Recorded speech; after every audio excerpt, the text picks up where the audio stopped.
নমস্কার, কেমন আছেন সবাই? আশা করি খুব ভালো আছেন। চলুন আজ আবার একটা রেসিপি নিয়ে আমি হাজির হলাম। আজ করলাম ব্রোকলি।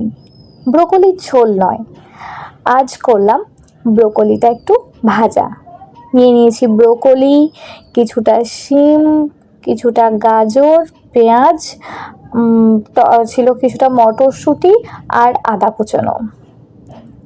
আজকে আর কিছু ভাপিয়ে নিই, একেবারে সব গরম তেলে ফোড়ন দিয়েছি, 5 ফোড়ন আর একটু তেজপাতা দেওয়ার পরেই সমস্ত সবজিগুলো কড়াতে দিয়ে দিয়েছি। দিয়ে সামান্য হলুদ দিয়েছি, সবার স্বাদ মতো নুন দেওয়ার পর ভালো করে ভাজা ভাজা করে নিয়েছি।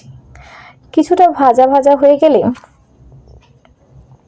যারা বেশি ঝাল হিসেবে পছন্দ করে গোলমরিচ এর ঝাল, তারা গোলমরিচ দিতে পারেন, যে যা ইচ্ছা দিতে পারেন।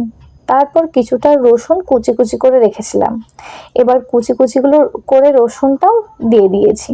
বেশ ভালো করে একবার নাড়াচাড়া করে নিলাম। যতক্ষণ না রসুনের গন্ধটা বেরোয় ততক্ষণ বা কাঁচা গন্ধটা না যায় ততক্ষণ ভালো করে নাড়িয়ে যেতে হবে।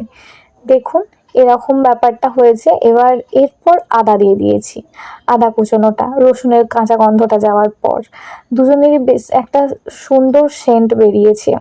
ভাজা ব্রোকলির একটা সেন্ট বেরিয়েছে, পেঁয়াজ আদা রসুনের একটা আলাদা গন্ধ বেরিয়েছে, খুব ভালো লাগছিল।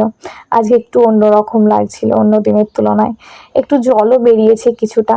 তারপর আমার একটু জিরে বাটা আর ধনে বাটা ছিল, ওগুলো দিয়েছি। দেওয়ার পর যখন ভাজা ভাজা হয়েছে নামিয়ে নিয়ে